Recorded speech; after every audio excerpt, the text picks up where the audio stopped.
Halo guys, saya ingin saya ingin menceritakan satu keadaan saya tadi. Saya scroll Facebook, saya ternampak ada gambar yang ikut gambar tuh, dia buat gambar perempuan dulu dengan perempuan sekarang. Bila perempuan zaman dahulu dibagi nasihat, dimarah, ditegur, dia akan maafkan saya,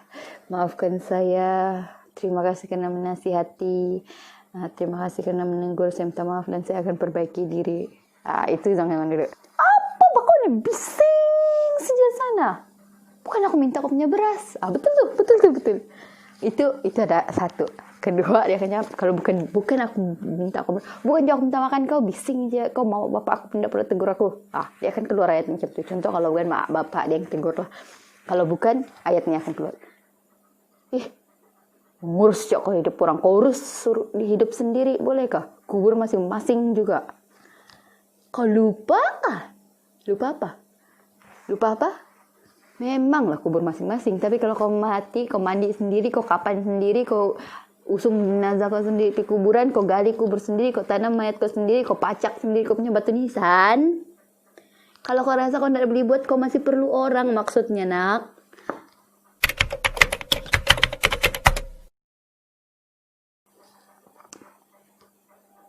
Tapi suka adalah teguran orang dahulu dengan orang sekarang itu sebenarnya, walaupun orang zaman dulu itu teguran dia itu macam kira kalau orang zaman sekarang dia tidak bersesuaian, tapi gara-gara teguran yang tidak bersesuaian yang dirasakan oleh orang sekarang itulah yang menjadikan orang zaman dahulu itu menghormati, yang sentiasa mendengar kata, lemah lembut, sopan santun, baik budi pekerti, menurut kata orang tua, kan? Contohlah situasi dia macam budak-budak zaman dulu kalau kena tegur, orang tua akan ulang ayat atau keadaan itu kembali, dan bila kita dengar ayat itu terulang, kita akan macam okay, fine. Benda tu berarti kita tidak boleh main lagi. Macam gitu. Pernah kan terjadi dengan korang? Okay. Atau saya sih ya. Okay. Kalau Aida, dulu, bila kita macam main lari-lari atau main jadi-jadi atau apa, tapi sudah dilarang. Contoh sudah dilarang. Diana dulu main maghrib ataupun berhentilah main. Makan dulu ataupun apa-apalah yang penting. Mama atau kakak yang sudah cakap ayat tu berhenti dahulu, nanti jangan main balik itu. Bila kita tidak dengar ayat itu, kemudian kita jatuh berdarah, kemudian kita akan dapat luka jatuh di masa main batuka. Kau ingat kau kena sayang? Kan keluaran. Itulah sudah mama cakapkan jangan main berhenti dulu, tidak pandai dengar. Sudah jatuh begini, baru mau datang pergi jumpa, baru mau kasih tahu, baru mau nangis. Pergi kau main balik. Dia akan pergi kau main balik. Tu basikal, main, jangan berhenti. Selagi tidak patah kaki kau, kita akan terus. Okay, fine. Ini adalah titik di mana kita akan kena celote. Jadi waktu itu kita akan terus. Orang tidak sengaja. Kita akan coba cari poin untuk lari daripada mereka dan akan diam. Lepas itu kita tidak akan main sampai petang lah, tidak akan main sudah.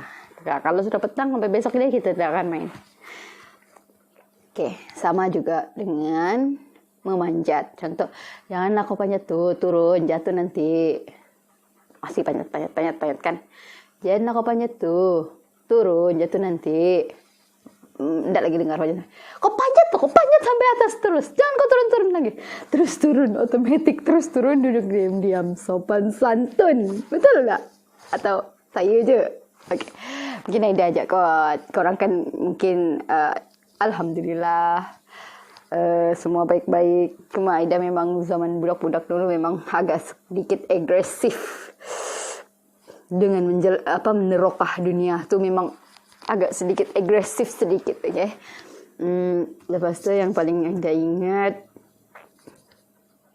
kalau kita sudah dilarang banyak kali, perkara yang paling diingat itu adalah bila dilarang sudah banyak kali dulu, zaman dulu, karena rumah Aida belakang dia anak-anak sungai. Dulu anak-anak sungai, sekarang sudah jadi tidak terbiar, sudah jadi tidak rasanya aliran air dia sudah kena pindah, air dia sudah tidak mengalir. Oke, ada anak-anak sungai, parit, dalam kami biasa panggil parit lah, anak-anak sungai deh, sebenarnya anak-anak sungai. Oke, sebab dekat dengan anak-anak sungai, abang akan buat bangkar. Kita akan panggil bangkar, apalah ayat lain dari bangkar, rakit, mungkin rakit. Bangkar rakit, mungkin. Yang penting dia dari batang pisang yang kena potong-potong, kemudian kena ikat menjadi satu, terus dia lebar macam ni. Kita boleh duduk di atas ya. Itu kami panggil bangkar. Atau ayat lain apa? Mungkin rakit lah, rakit, rasanya rakit. Oke. Itu tuh hanya dimain pada waktu banjir, tapi bukan banjir besar. Bila air sudah naik melimpah daripada kawasan sungai itu, baru abang akan bawa kita pusing-pusing di kawasan rumah tuh. Tapi kawasan rumah aja. Tapi sebab kita seronok kan, kita rasa seronok main tuh. Jadi bila tidak kena bagi main, iyalah kan tidak air, bukan banjir tak kena main. Main pun bila masa abang mau main dekat sungai itu, barulah kita boleh ikut. Sebab kalau tidak sungai ke parit rasanya enak tuh lah. Yang penting rasanya sungai. Oke. Bila abang main, baru kita boleh main. Oke. Tapi sebab dia bahaya kan, takut tenggelam. Macam tu kita nak pandai berenang. Kalau ada abang sekurang-kurangnya dia mungkin boleh bantu ke apakah, bilang itu cakap mak saya lah dulu, arwah mak. Kemudian tapi kita mau main. Bukan kemudian, tapi kita mau main. Kemudian, baru kemudian kita Aida dengan kakak tolak macam bersembunyi lah keluar dari rumah tu, bersembunyi. Orang tak tahu kami turun dari rumah tu. Oke, kemudian pergi parit, tolak bangkar tu pergi sungai, anak sungai itu pergi air. Kemudian kita naik. Itu tidak siapa yang tahu. Tidak siapa yang tahu. Saya sampai sekarang kok adakah yang sudah tahu? Anda tahu. Kemudian kita akan main sendiri. Lepas tu lama-lama mungkin kakak rasa macam takut ke apakah, dia panggil lah, dah, jom balik. Tak, masih mau main. Lepas tu kita turun lah kaki kan macam ni, duduk, kaki masuk dalam air, berenang-renang kaki di dalam air. Sekali lama-lama dengarlah nada-nada indah dari rumah memanggil. Nama-nama kita orang berdua. Waktu 2 orang dia tahu. Kemudian besok mau berdiri lah, mau cepat-cepat naik.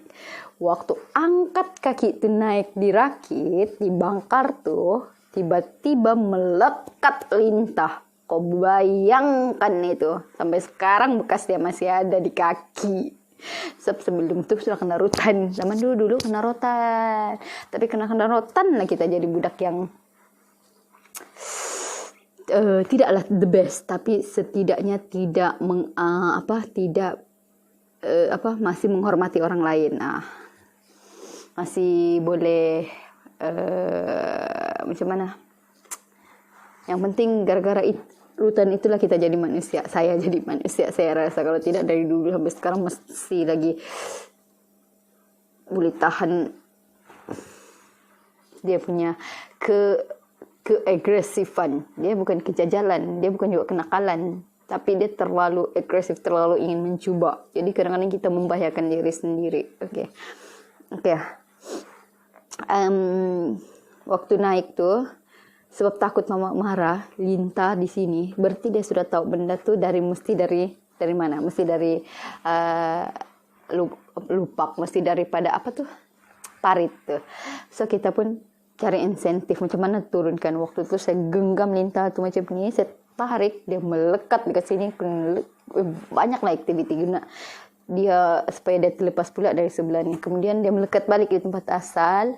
Waktu tu ambil kayu, contoh dia melekat macam ni kan, ambil kayu dari atas ni dia pukul gini sampai atas ada garis, baru lintah tu terjatuh. Tapi waktu itu kulit Aida koyak, kena kayu tu. Rupanya kayu tu ada paku, langsung tak terpikir. sebab ketakutan. Oke, lepas tuh kita ke rumah, kan darah tuh mengalir lagi. Lepas Linta gigit, kita punya darah tuh macam seolah-olah macam mana ya? Yang penting dia akan mengalir lah begitu. Apalagi darah Aida ini jenis enggak cair sebenarnya, tapi memang mengalir banyak lah, mengalir sampai ke kaki gitu. Pas nangis lah, sebenarnya tidak sakit Linta gigit, tidak. Tapi sebab takut kena marah, sebab kita akan pikir memang akan kena marah.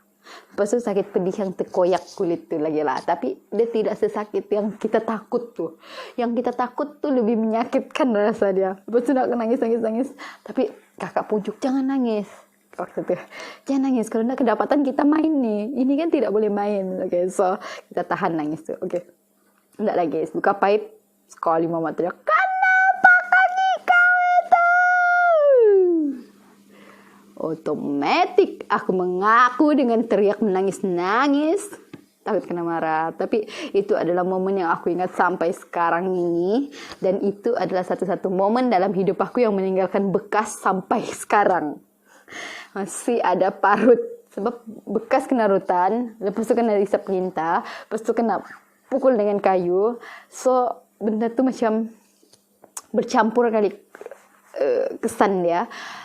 Akhirnya menjadi parut yang kekal sampai sekarang. Dan setiap kali tengok okay, ini gara-gara aku jejel. Tapi tidak, bukan. Ini gara-gara aku terlalu terlalu bahagia waktu budak-budak nih. Itulah momen yang aku tidak akan lupa sampai sekarang ini. Setiap kali tengok parut aku akan senyum sendiri. Kenapa? Sebab aku akan ingat momen di mana aku curi-curi naik rakit. Lepas tu apa jadi dengan rakit tuh? Kami tinggalkan begitu hanyut. Nah, tapi mana? Lepas tu abang lagi membebel. Kenapa kamu main ni? Aku penat-penat buat kamu kasih hilang. Tapi the best of the world, dunia kanak-kanak itu memang adalah memori yang terbaik dalam hidup kita. Sama ada itu sedih, itu gembira, itu bahagia, itu terluka, dia tetap adalah momen yang tidak akan pernah kita lupakan. Tapi antara semua momen-momen yang terjadi, aku tidak pernah lupakan yang meninggalkan parut. Soalnya parut tuh ada sampai sekarang. Yang lain hilang, bekas luka tuh hilang, tidak tinggal. Cuma itu sampai sekarang ada. Bekas cacar sekalipun hilang, itu tidak. Tapi sebab itulah aku akan ingat momen itu selamanya. Oke, the best. Macam throwback ke zaman budak. Tapi the best of the world. Oke. Ini aja cerita saya hari ini. Terima kasih karena menonton. Dan terima kasih kepada yang tekan subscribe ya. Yang belum, jangan lupa tekan subscribe. Oke? Thank you bosku. Assalamualaikum warahmatullahi wabarakatuh.